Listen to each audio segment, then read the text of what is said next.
todas e todos, eu sou Catarina Barbieri, sou editora-chefe da revista Direito GV e eu estou aqui hoje com o professor Mário Engler Pinto Júnior, que é professor da Escola de Direito de São Paulo, da FGV, e coordenador do mestrado profissional também da nossa instituição. Nesse primeiro número da revista Direito GV, que nós estamos lançando em 2018, nós vamos ter a participação de um artigo do professor Mário, intitulado Pesquisa Jurídica e Mestrado Profissional. E é sobre ele que nós vamos conversar um pouquinho hoje. Em primeiro lugar, eu creio que é preciso dizer que mestrados profissionais ainda são uma novidade na área do direito no Brasil. Eles têm em comum com programas acadêmicos o fato de serem programas stricto sensu. Há algo, portanto, que une mestrados profissionais e mestrados acadêmicos, porém, há também características que os distinguem.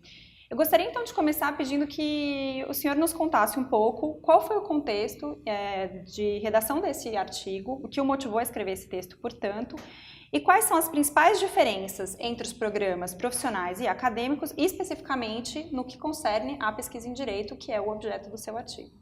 O mestrado profissional da escola, da FGV Direito de São Paulo, foi o primeiro mestrado profissional na área do direito. Ele entrou em funcionamento em 2013. Até então não havia uma reflexão madura na área do direito sobre qual deveria ser o modelo de pesquisa dos programas profissionais. Havia mestrados profissionais em outras áreas do conhecimento, mas nós sabemos que a pesquisa em direito tem as suas especificidades. Esse artigo ele consolida praticamente 2 anos de reflexão que nós tivemos junto com todo o corpo docente do programa para chegar no modelo de pesquisa que fizesse sentido para um público-alvo com essas características.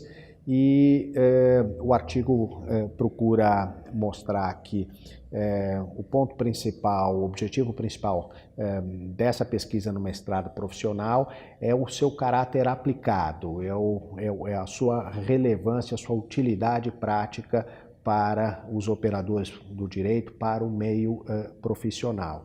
E o ideal onde nós queremos chegar é que não seja simplesmente um trabalho de pesquisa aplicada, mas ele consiga gerar algum produto tecnológico. Em outras áreas do conhecimento, os mestrados profissionais são medidos em função da capacidade de gerar patentes. Na área do direito não existe esse conceito de patente, mas existe um conhecimento aplicado, que muitas vezes é um conhecimento tácito nos profissionais da área jurídica, que não está devidamente formalizado. A nossa produção doutrinária ela trata do direito num plano mais teórico, abstrato, e é esse contraponto, preenchimento dessa lacuna de produção de conhecimento na área jurídica que o mestrado profissional pretende preencher. E aí também está o ponto de distinção dos programas acadêmicos, esse foco na geração de produtos tecnológicos que tenham aplicação prática. Eu acho que é a nota característica do trabalho, da produção intelectual no mestrado profissional. Em relação a esse ponto, durante o texto, você fala em contribuição dos métodos empíricos para a pesquisa no mestrado profissional. Mas fala também de uma certa diferença, embora possa-se usar as ferramentas das ciências sociais, que haveria uma certa diferença em como essas ferramentas vão ser aproveitadas pelo profissional, que é um pesquisador e que está no mestrado profissional. Então, fala até de uma questão de, talvez, escopo do rigor metodológico, tem uma questão aí em relação ao rigor metodológico.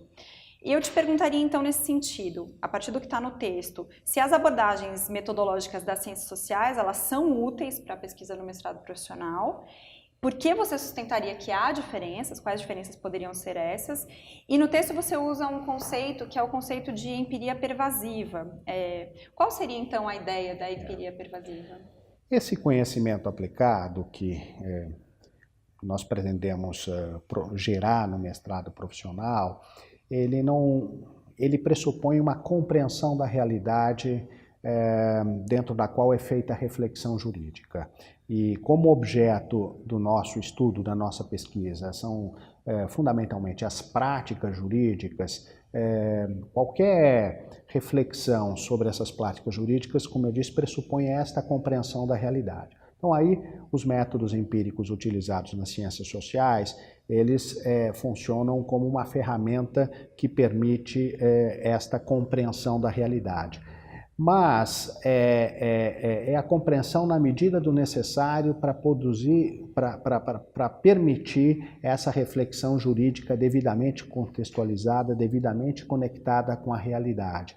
Acho que não é a aspiração do mestrado profissional, através da pesquisa do seu corpo discente, que é um corpo que não tem aspiração de se tornarem pesquisadores full-time, pesquisadores profissionais, mas de se qualificarem melhor profissionalmente, portanto, de ir até um certo ponto de pesquisa empírica que seja compatível com este objetivo final.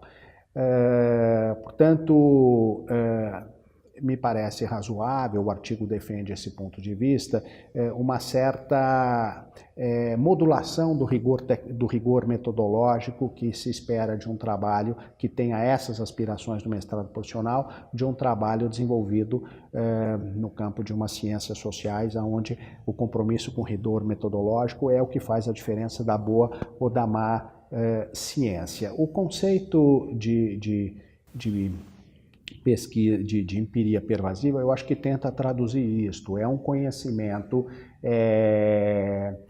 que não tem como... um conhecimento que eu diria assim, tem uma base anedotal, ele se vale também da própria experiência do pesquisador, da experiência prática do pesquisador, mas no final do dia não é uma pesquisa que tem como objetivo fazer juízos de fato por si só. Quer dizer, é na medida do necessário para depois poder fazer juízos de valor ou juízos de conveniência, juízos de licitude, e para fugir um pouco de uma produção doutrinária, num plano puramente abstrato, num plano puramente conceitual, que ignora a realidade concreta.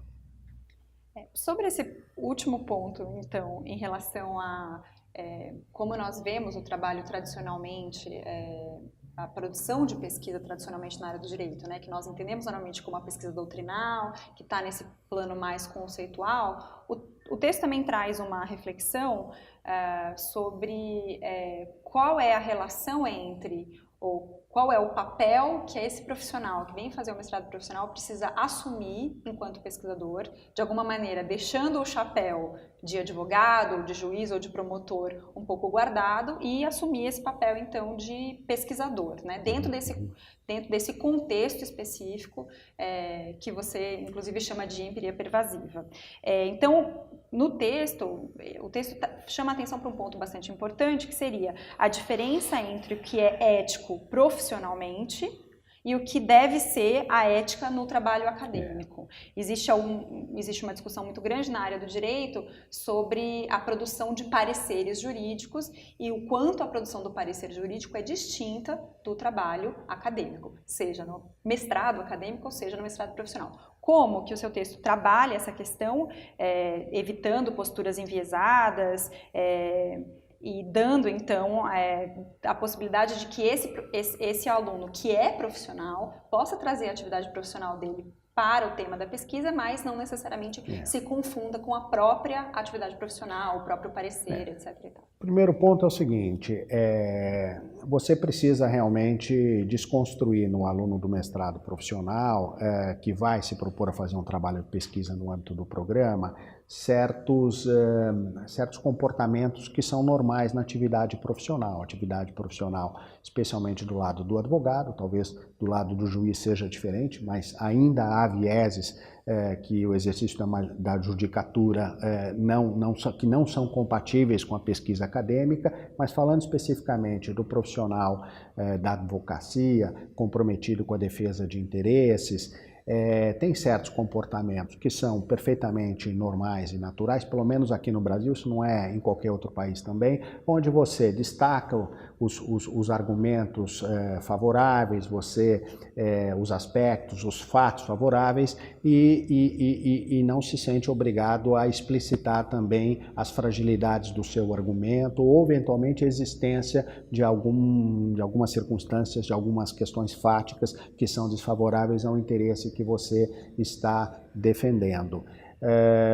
Isto faz parte da ética profissional até um certo limite. Claro que você não pode fazer uma citação truncada, mas você pode citar algo que apoia um ponto de vista e deixar de citar algo que não é compatível, enfim, que não apoia esse ponto de vista, seja doutrina, seja jurisprudência.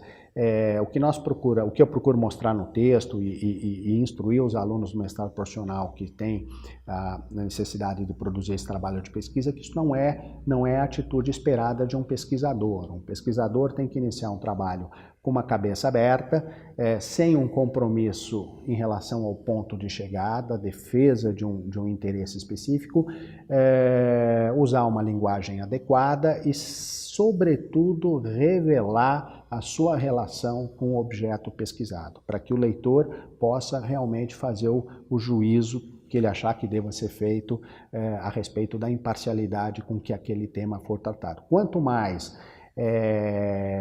ficar demonstrado muitas vezes a fragilidade, os limites da solução proposta naquele trabalho de pesquisa, tão mais valorizado será aquele trabalho de pesquisa. O parecer é diferente de um arrazoado num processo contencioso, mas ainda assim ele tem um compromisso com o interesse que ele está defendendo. Eu só faria uma distinção porque há pareceres e pareceres. Há pareceres de sustentação e há pareceres de orientação para a tomada de decisão. Então é muito comum pareceres em que se procura mostrar todos os ângulos, todos os pontos de vista, os prós e os contras que vão instrumentalizar uma tomada de decisão. Talvez este parecer, que mostra todos os aspectos, seja mais próximo do trabalho que nós queremos fazer do que o parecer puramente de sustentação. Gostaria de, então, agradecer ao professor Mário Engler pela disponibilidade para falar um pouco sobre esse texto, pela oportunidade dessa conversa. Convido nossas leitoras e nossos leitores a acessarem a página da revista, conferirem o artigo do professor Mário Engler e desejo a todas e todos uma ótima leitura.